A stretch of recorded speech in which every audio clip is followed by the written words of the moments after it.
Hi, welcome back to the cooking show. We're doing this chicken parmesan meatballs and spaghetti gluten-free.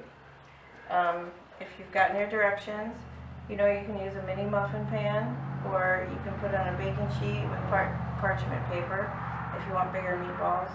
I use this to keep my meatballs kind of uniform so I know how much cooking time to do. I did say 20 minutes on the instructions, but according to the size of your meatballs, you're going to want to reduce or increase the cooking time. If you make really big meatballs, you're going to want a larger cooking time.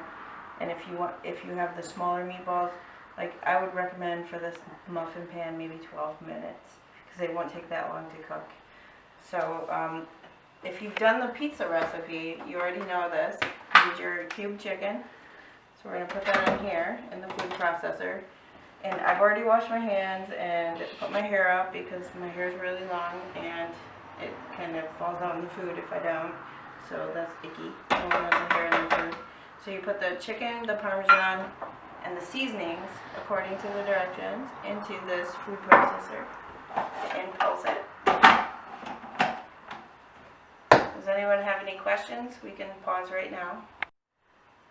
Alright, so now that you have all the ingredients into the food processor, we're going to pulse it until it turns into a doughy mixture. And keep in mind this is gluten-free.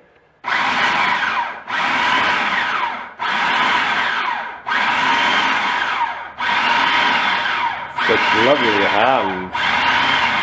What? Nothing, keep going. Keep that focus.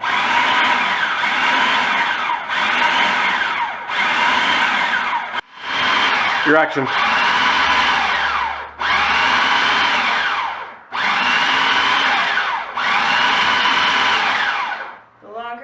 The more doughy it gets, the longer you can start pulsing it.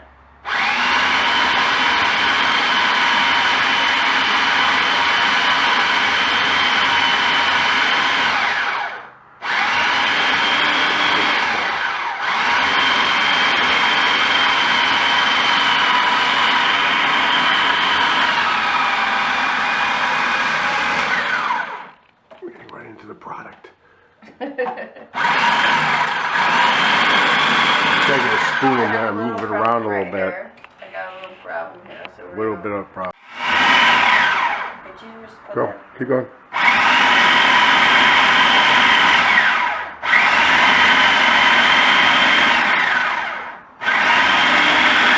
Looking good. Okay, so now that we're done pulsing up our chicken, Look our at seasonings, and our parmesan, we're going to dump it out onto a plate or parchment paper. I like to use parchment paper because I don't have to wash it and just throw it away. I'm lazy. So I'm going to put this in the sink. Now that I have my doughy mixture, I'm going to make little balls out of it. And I'm going to make enough to fill this pan. And we're going to want to be very careful about this because we don't want them to be too big. Zoom up on your hands right now. Oh, keep it in one spot. This one looks perfect. Keep it there and display it in your hand, please. Okay. Go ahead, roll it up. I mean, it takes a little practice to figure out how to keep them all the There you same go. size. Good, good. Display it in your hand. There we go. Okay, now add it to the pot. Bam. If it's too big for this muffin pan, it's too big to go in the oven. You need to reduce the size and try again. It's okay to make mistakes. That's why we were using the muffin pan, just to kind of keep things in perspective. Okay. Okay, and now I'm making my last meatball. If you see any that are like too small or too big, you can pinch off some and maybe put it on the other, because we want them to cook evenly. That's the whole point of using the muffin pan. So you can see they're not perfect, but they're relatively even. Nice display. Okay. So I'm going to put them in the oven now. If you have your kitchen buddy to help you with a hot oven, this is a good time to use them. They're gonna go in here for about 12 minutes.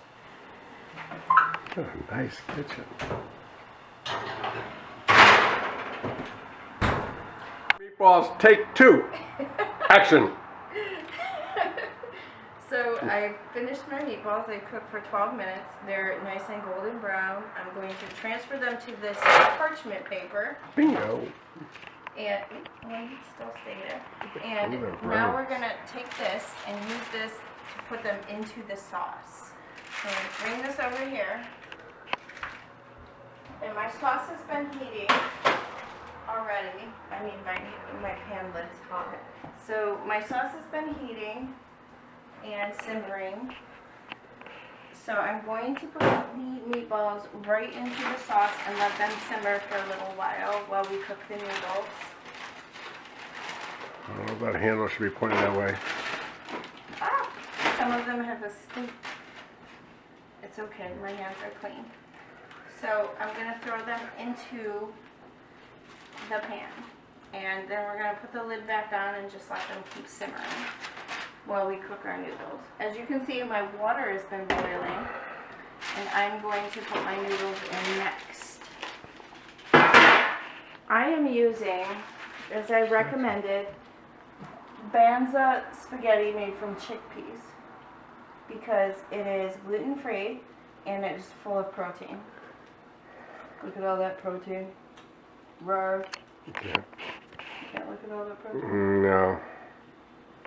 So anyway, we are going to put this into our salted water and we're going to stir immediately. It's okay if people, little pieces get away. That's fine. But we're going to keep stirring it until it just melts down. Don't worry if it's sticking up. It's okay. Whatever your pan size is. It's only 8 ounces, but it will melt down. And this I learned from my dad because he used to cook a lot of spaghetti. We ate a lot of spaghetti when I was a kid. He's not even Italian. But your noodles do melt down. So that's the way to do that. You just have to keep paying They attention. don't really melt. It does. They wilt. They kind of wilt. That's better. Yeah. So that's what you do. See that? They're all... Al dente. Alright, so we're going to let those cook 8 to 10 Jack, minutes. Or what does it say here? This one is... Yeah, this one has 13 grams of protein Thank you. per serving. 8 grams of fiber. Oh wait, 23 grams of protein. I lied. Edit that. 8 grams of fiber and 48 carbs instead of 71 carbs. Ooh, nice. Yeah, it's a For the big carb reduction. conscious people. For carb conscious people. Also no gluten. So feel good. Feel good about eating these. But you can get whatever kind you want. If you want to make it out of vegetables, if you want to do whatever. The star of the show here is these meatballs. Prince. They're definitely the meatballs. But I recommend these. They are very good. Cut. Yeah. Go. Alright. That means go. So I've turned off my heat on both burners and my oven. There's no heat on anymore. I'm ready to drain my pasta. I'm going to bring it over to the sink and dump it into my drainer and just let that happen right now. Got my pot holder. You can use your kitchen buddy for that. And now I know, where's your plates? Oh, you know where they are. No, over here. I'll lead you. Where I put them. Alright, let's use this pretty blue one. So, Cobalt blue, for those who are not in the know. it's very cobalt blue. So we'll take the pasta scooper and are we twirling? Is that Sure, I think that's the thing? standard. Well, I have to get a fork to do that. No, it's fine right now. Let's That was a good twirl. get really fancy. You could do it right from there. Let's really twirl this. Okay, if you want. No, I'm not You doing need a bigger fork. it. I'm not doing it. And then we're going to, because I used a spoon already for the pasta, I'm going to rinse it off a little bit. And I'm going to come over here to our spaghetti. Our meatballs have been inside the sauce for a while. Why is it not focusing right? Okay. What did you do? Nothing, you're fine. Are you messing with me? No. Alright, because you made me twirl it, they won't sit down. But we're going to put some sauce on there with some meatballs. How many meatballs would you like? 9. Okay. Let's get you some more. And then we're going to bring it back over to the table. Ooh. Challenge me. And put some Parmesan on it. Wonderful. So there you have it. Gluten-free spaghetti and meatballs.